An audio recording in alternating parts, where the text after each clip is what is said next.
I just wanna be happy, happy tonight.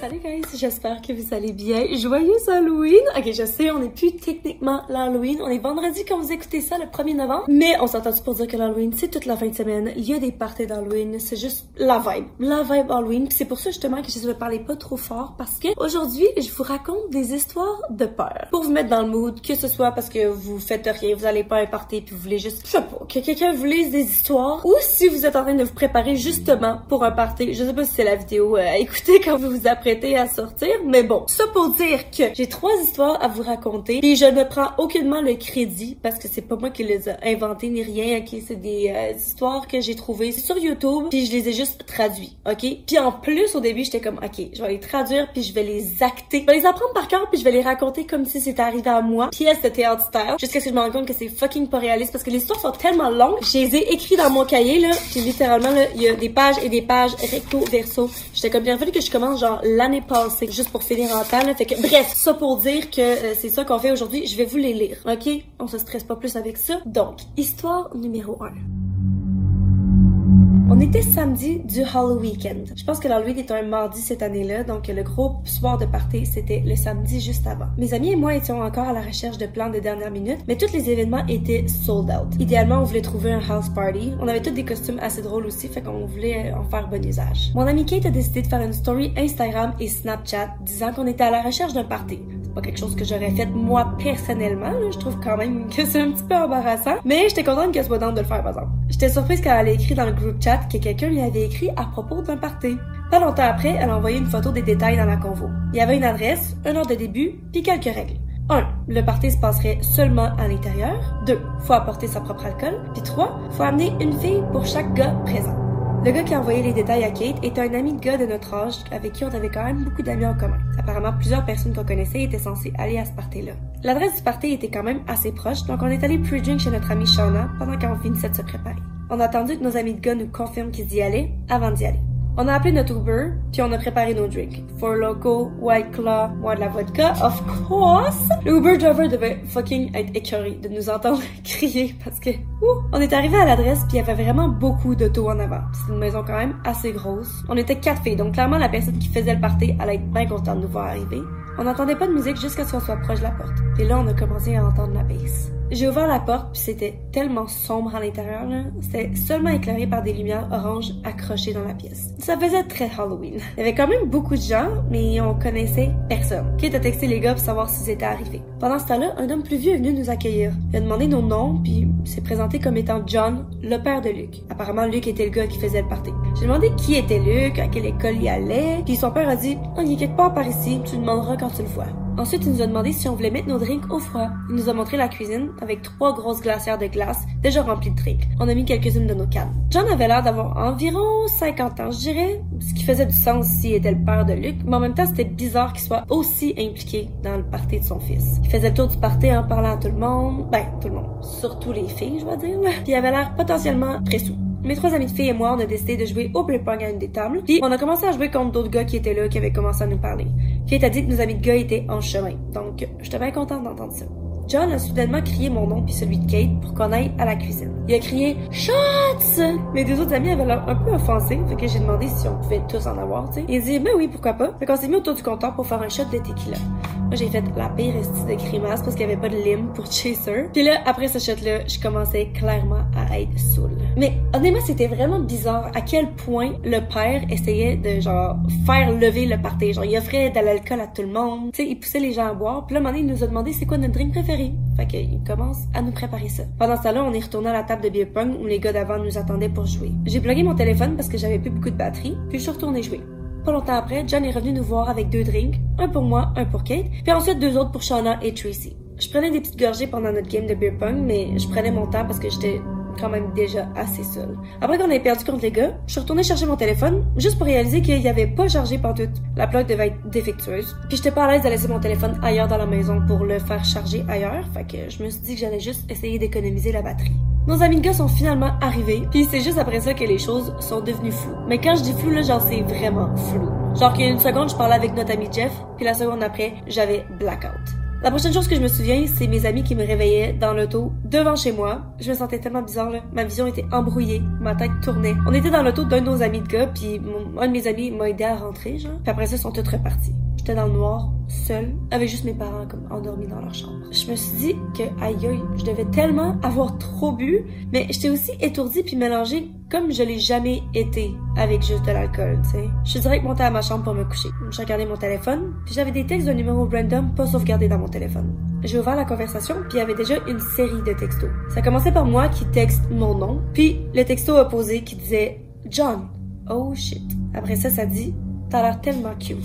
Basé sur l'heure à laquelle il avait envoyé le message, c'était encore pendant le party. Puis, il y a eu une pause de 2 heures entre ce message-là et le prochain, qui disait « Où sont passées mes filles préférées? » J'étais choquée de réaliser que j'ai donné mon numéro à ce monsieur-là, genre. Faut croire que j'étais plus saoule que je le pensais. Mais peu importe, je me suis couchée sur mon oreiller, puis je me suis endormie instantanément. Le lendemain matin, je me suis réveillée par des messages assez choquants. Après que je me suis endormie, John m'a texté « T'es où? Je viens chez toi. T'as oublié quelque chose au party. » Suivi de « Je suis ici. Est-ce que tu peux ouvrir la porte? » Puis encore un autre texte qui disait « Allô, t'es réveillé? » Puis il a aussi essayé de m'appeler 3 fois. Tout ça était dans les coins de 2 heures du matin. J'ai vite envoyé les screenshots à mes amis qui m'ont eux rappelé comment la soirée s'était finie parce que clairement je m'en rappelais pas. Apparemment John était tellement intense sur moi pendant que j'étais de moins en moins là, genre mentalement, que mes amis étaient vraiment concernés puis ils m'ont retiré de la situation puis on est juste partis. Puis juste quand on quittait, 2 voitures de police sont arrivées. Certainement pour une plainte de bruit, là. Mais en quittant, on a remarqué qu'il n'y avait aucun meuble dans la maison. Juste un grand espace rempli de gens puis des tables de beer pong.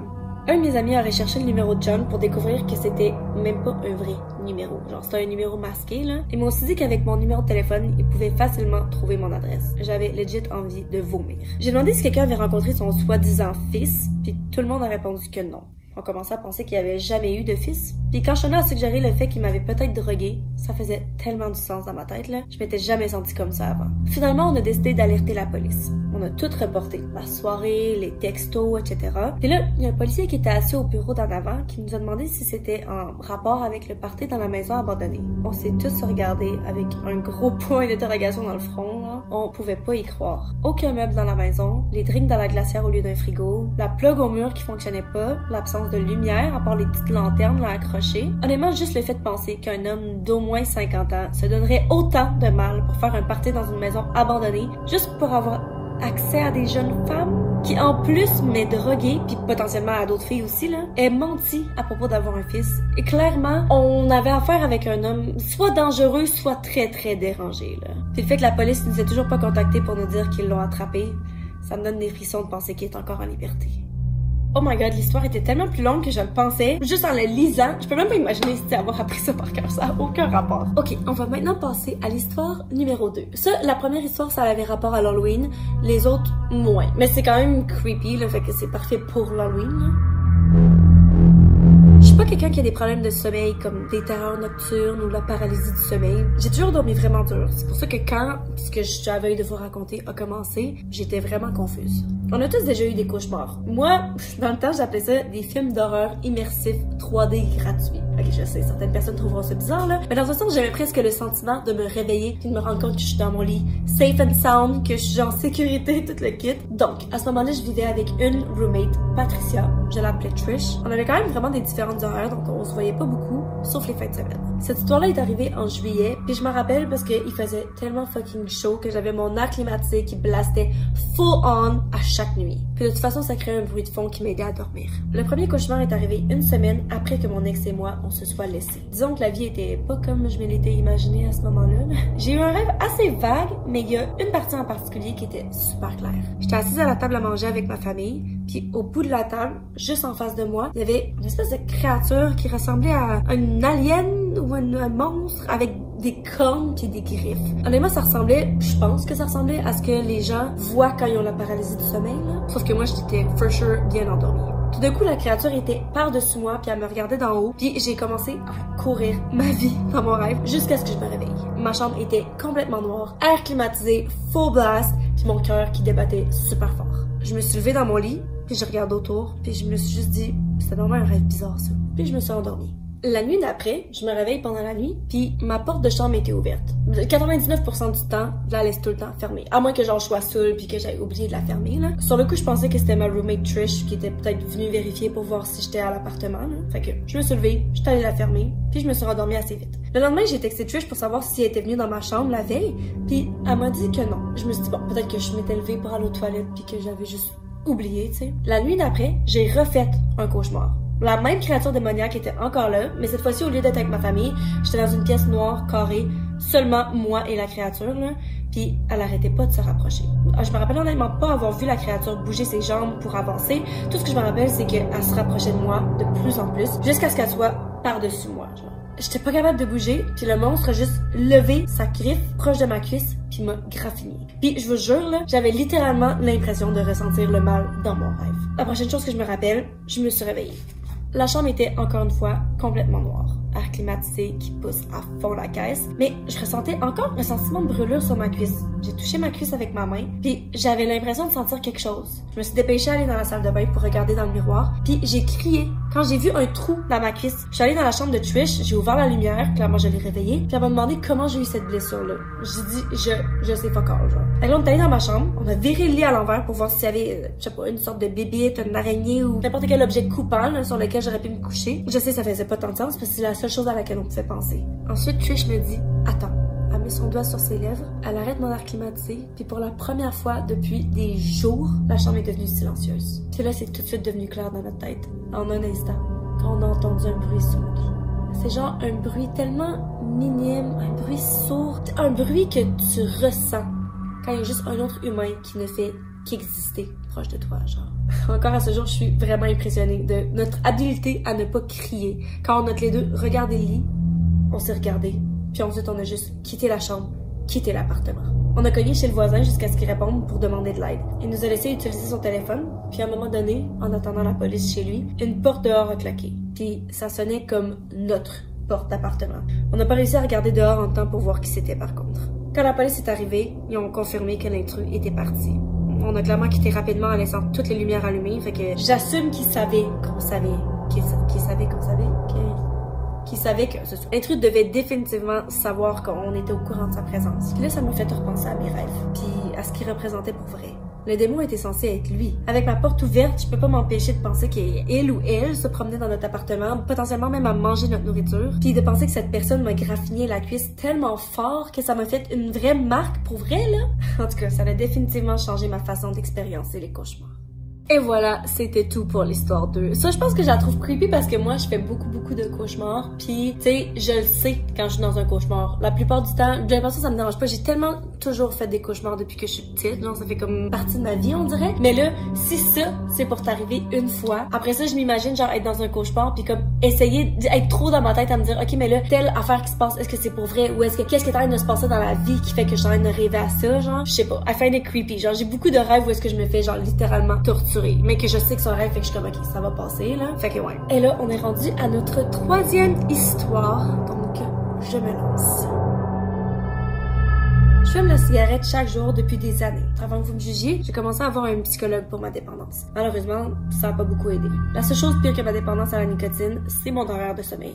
Je sais pas pourquoi, je me couche toujours plusieurs heures passées minuit. Puis sachez que même si j'essaie de fixer cette partie de ma vie, ces mauvaises habitudes sont extrêmement importantes à l'histoire que je m'apprête à vous conter. Ça a commencé il y a quelques mois. J'étais sur mon balcon à fumer une cigarette, comme je le fais chaque soir. Je vis dans un coin assez retiré, c'est pas comme si les maisons sont super proches l'une de l'autre, mais malgré tout, il y a un voisin où est-ce que je peux voir une partie de chez lui, genre une partie de sa clôture, quand je suis sur mon balcon. Puis cette soirée-là, ben, je regardais dans sa cour. Je l'avais jamais rencontré avant, mais j'assumais qu'il vivait seul parce qu'il y avait toujours juste une BMW bleue parquée dans son entrée. Mais pas cette soirée-là par contre. Oui, il y avait une vanne noire devant chez lui. J'ai pas pensé rien en particulier, mais à ce moment-là, j'ai juste noté que c'était différent. Le lendemain par contre, par curiosité, j'ai regardé pendant que je fumais ma cigarette, puis la vanne noire était encore là. Encore une fois, rien pensé de négatif, j'étais juste intriguée.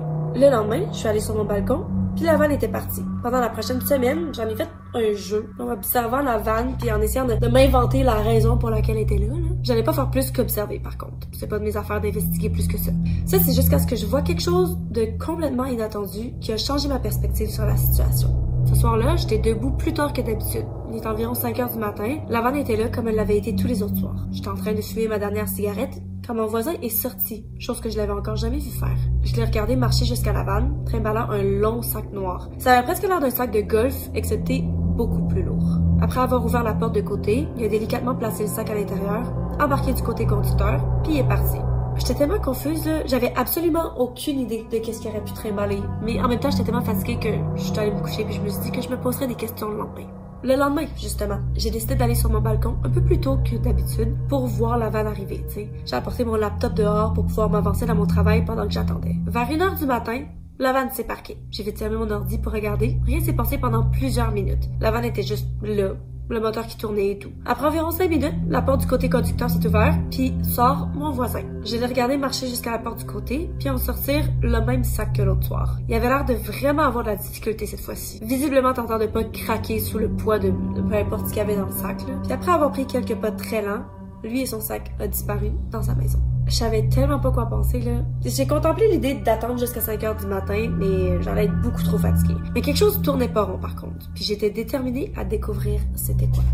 Le lendemain matin, j'ai décidé de jouer à pile ou face pour déterminer si je devais suivre la vanne cette nuit-là ou pas. Après une journée peu productive, je suis sortie sur mon balcon à 4 heures du matin, puis j'ai attendu, cigarette en main. Dès que j'ai vu du mouvement chez lui, j'ai couru en bas, ramassé mes clés, puis embarqué dans ma voiture. J'ai fermé mes lumières, puis j'ai attendu que la vanne tourne sur une rue principale, puis je l'ai suivi. Après 20 minutes, il a tourné sur une route de terre qui avait l'air de mener à une forêt. Je l'ai suivi, puis la forêt devenait de moins en moins dense, comme si ce chemin-là avait déjà été une vraie route. On a roulé pendant quand même vraiment plusieurs minutes avant que je réalise où est-ce qu'on allait. Il y avait une vieille station-service abandonnée, puis juste stationnée devant, il y avait la BMW bleue que je vois tout le temps dans son entrée. J'avais peur d'être trop proche, donc je suis retournée de bord et j'ai parqué mon auto juste de l'autre côté du chemin de terre. J'ai dû attendre là environ 1 heure avant que sa BMW quitte enfin la station-service. Hésitante, j'ai fait mon chemin jusqu'à la station-service, pas trop sûre de ce que j'allais découvrir. La porte principale était barrée. J'ai marché jusqu'à la porte du côté, barrée aussi, et la porte arrière aussi. Mais je devais savoir ce qu'il y avait à l'intérieur.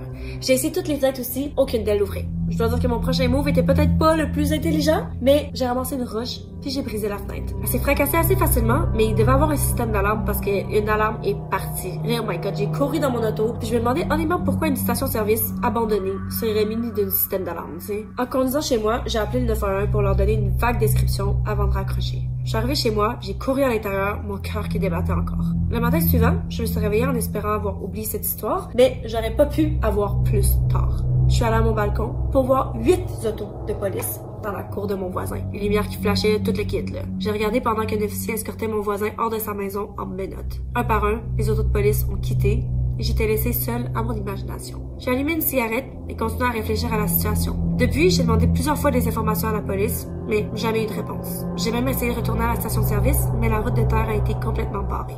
Peut-être qu'un jour j'aurai le courage de marcher dans les bois pour trouver une réponse.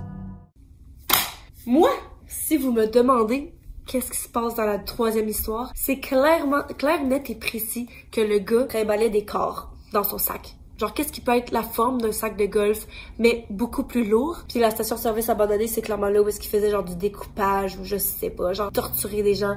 Je suis pas certaine. Mais voilà, j'espère que vous avez apprécié. Je vous aime fort, je vous souhaite une bonne fin de journée. Puis on se revoit dans la prochaine vidéo avec du contenu pas d'Halloween. Ça va être fini l'Halloween. Finito!